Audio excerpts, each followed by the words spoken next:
If you didn't think that the Civil War taking place within Donald Trump's administration was that big of a deal, well, I have the text to prove you wrong, because MAGA world is in all-out panic. They understand that Donald Trump's term is collapsing, and these leaked texts, it just shows that everything is about to get a lot worse. And boy, does that bring a smile to my face. But before we get into them, if I could quickly ask you to leave a like on this video, and if you haven't already and you enjoy our channel, to hit that subscribe button, because it goes a long way in supporting our work. Now, before we get into these leaked texts and why they paint the worst possible picture for Donald Trump, I want to start with Rachel Maddow not painting a picture, but just giving us the facts and figures that show things are going downhill for Donald Trump. And, you know, red states don't like that either. When that's the local nightly news in Oklahoma, you know things aren't going great, my dude. In the latest AP polling, Trump is minus 36 on the economy. 31% of the country approves of Trump on the economy. 67% disapproves. So Trump on the economy is underwater by 36 points. On healthcare, it's even worse. He's underwater by 40 points.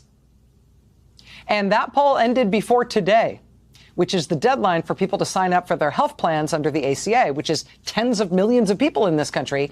And those plans, the prices of those plans, the premium costs are skyrocketing in price because of what Trump and the Republicans did in his so-called big, beautiful bill.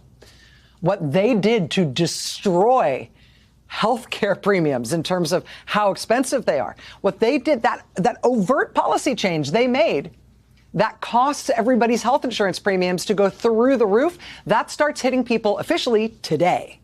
Trump and the Republicans caused it. They have not been able to fix it. And Trump is already 40 points underwater on healthcare even before that starts hitting people.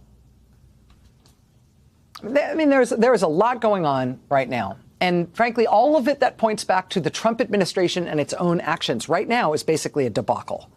Right? We're going to talk about the huge mess and very public failures at the FBI in just a couple of minutes. But beyond that, at the VA, we've got the Trump administration cutting 35,000 healthcare jobs. Because Merry Christmas, veterans, that's what Donald Trump and the Republicans think of veterans' healthcare.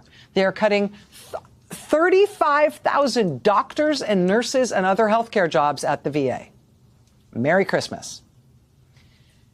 At FEMA, which has not exactly been distinguishing itself under the Trump administration, ask Texas, Trump is now putting in charge of the key emergency response division there, the Office of Response and Recovery. Trump is putting in charge of that a man who has no discernible emergency response experience whatsoever. But he is a guy who said the election was stolen from Trump, not only in 2020, but also in 2016. Now, you may recall, 2016 is an election Trump won. But this guy says that one was also stolen from Trump, even though Trump won it. Now his reward is that Trump is putting him in charge of running response and recovery for the U.S. federal government at FEMA. That's going to be real popular too, I'm sure. Listen, you do unpopular things and you end up unpopular. Donald Trump is as unpopular as he has ever been.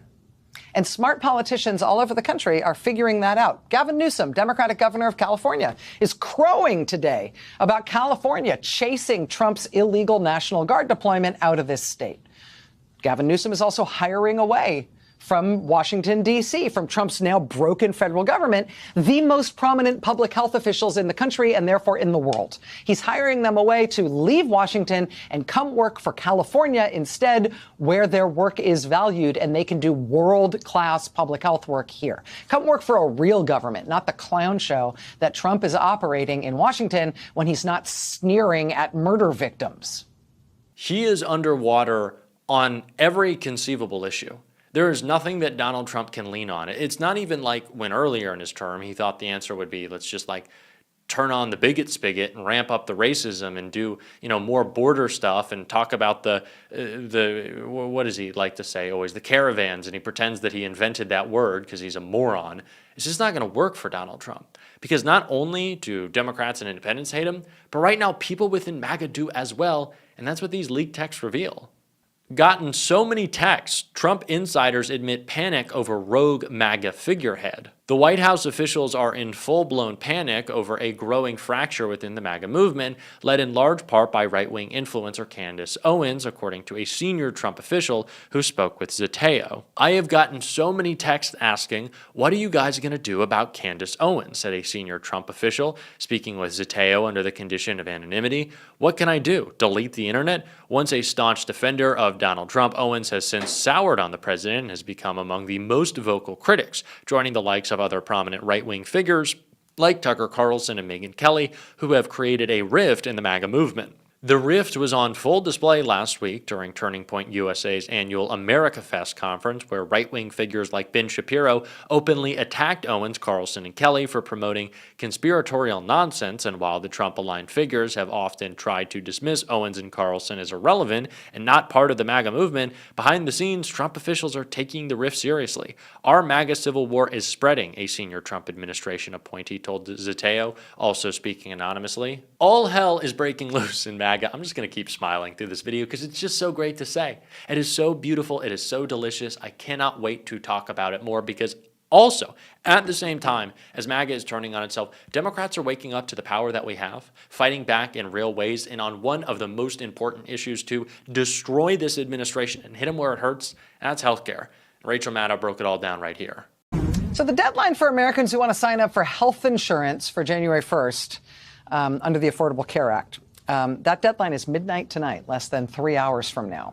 Because of what Trump and the Republicans did this year, because they decided to cut off the subsidies that support that health insurance program, 22 million Americans who get their health care from the ACA are about to see dramatic increases in what the premiums will cost. And I mean dramatic increases. The average person is going to be paying double what they paid before. On average, doubling.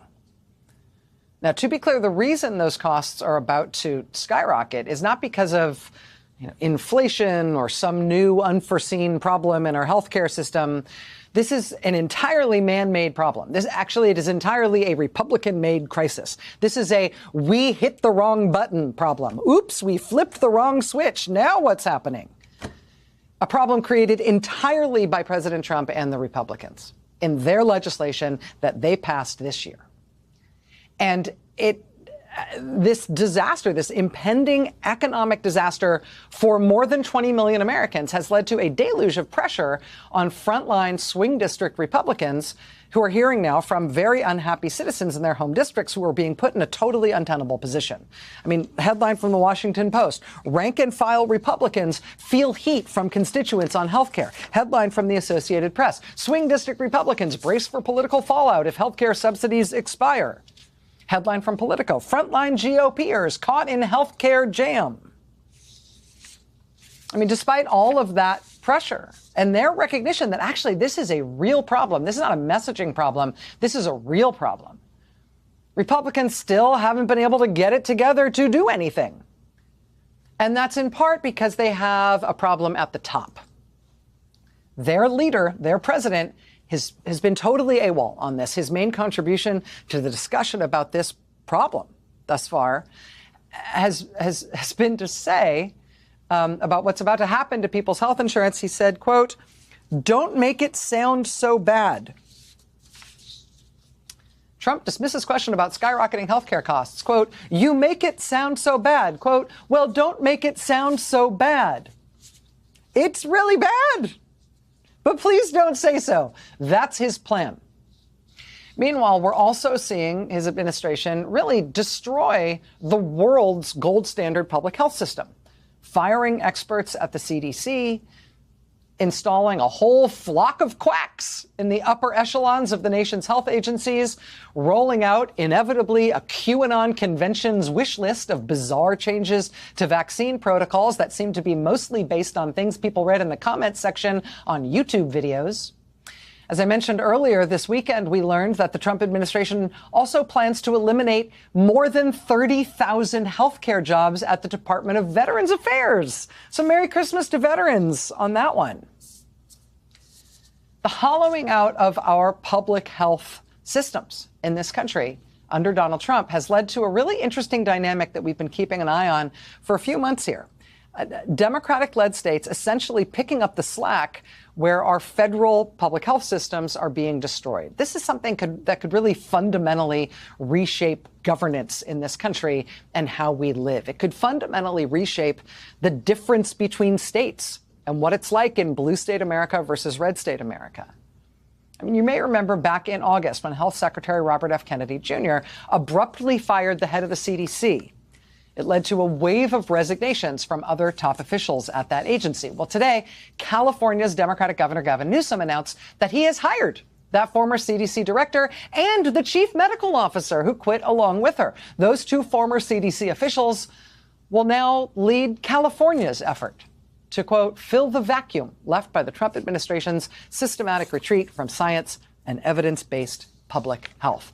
Joining us now is Dr. Deborah Howry. She's former chief medical officer at the CDC and now officially a senior advisor to the State Department of Health in California. Dr. Howry, I really appreciate your time tonight. Thank you. Absolutely. My pleasure. So what is this new initiative, this advisory role that you're taking on? What is it that you're going to be doing? Yeah, so as senior medical advisor, I'm really going to be helping look at not just California, but other states in the region to see how they can look at improving data exchange, how they can look at preparing for pandemics, looking at laboratory tests. And the other thing is, with the withdrawal of the U.S. from the World Health Organization, looking at how California can really work globally to ensure that Californians and others in the region are prepared for any global health threats as well. California is a big state, a populous state. It's a big economy. It's a big, well-run state government. It can sort of stand on the national stage just because of its own gravity. But I wonder, coming from the federal government, now to be working on this state-based project that you're going to be part of, the state-based approach at least, what you think about the capacity of the federal government versus the capacity of even big, strong states like California to tackle some of the kinds of problems that you're talking about looking at? Well, I think states have to tackle it because right now the federal government is not. We're seeing a complete lack of leadership from the secretary. And as you'd mentioned, in your opening, just talking about like the vaccine panel and things like that, when you can't trust a lot that's coming out of the federal agency, states and regional groups really do need to step up and provide that leadership. We cannot take our foot off the gas in this moment. Never has it been more important to assert our power and to show that Donald Trump is weak, that he is flailing, and we are going to be calling him out every single day on the show. If you want to support that, as always, you can hit that subscribe button, leave a like on this video. If you stuck around to the end, drop a blue heart in the comments. Keep on fighting, y'all. Don't let him silence you. And until next time, I'll see you soon.